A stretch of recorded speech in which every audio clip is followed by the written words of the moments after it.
Bonsoir à tous et bienvenue sur Mon Financier pour faire un point à la clôture des marchés. Le CAC 40 qui a fini la semaine par une nouvelle hausse de 0,79% à 4484 points, signant au passage un nouveau plus haut sur 5 ans à 4496 points.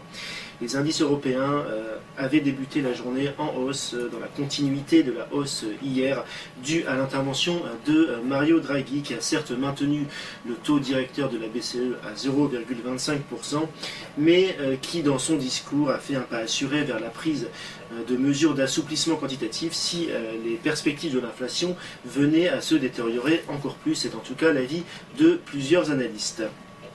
Les marchés ont également profité d'une bonne statistique ce matin venue d'Allemagne, avec les commandes à l'industrie qui ont augmenté nettement plus que prévu en février. Ces commandes ont enregistré une hausse de 0,6% alors que le consensus anticipait une progression de 0,1%. Mais la statistique la plus attendue était les créations d'emplois aux États-Unis. Même si les chiffres ont été plus faibles qu'attendus, ils ont été solides, 192 000 emplois ayant été créés, ce qui a provoqué de nouveaux records à Wall Street et donc sur le CAC 40. Du côté des valeurs maintenant, Lafarge flambe de près de 9% après la diffusion de rumeurs de marché selon lesquelles le premier cimentier mondial pourrait se rapprocher de son dauphin, le groupe suisse Holcim.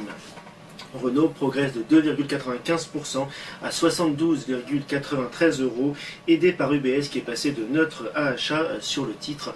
Enfin, Airbus clôt le podium et gagne 1,66% à 54 €.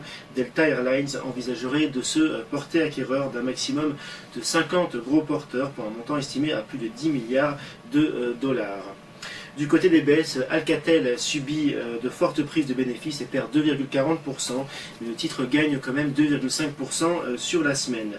Sur le SBF 120, groupe Steria bondit de 5,5% à 15,74 € alors que Berneberg est passé à l'achat sur le dossier.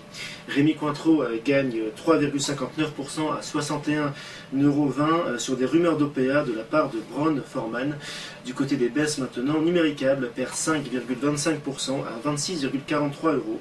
Alors qu'on attend ce soir la décision de Vivendi sur SFR, et Numéricable pourrait bien perdre le dossier car Bouygues, en hausse de 0,64% aujourd'hui, a une nouvelle fois relevé son offre.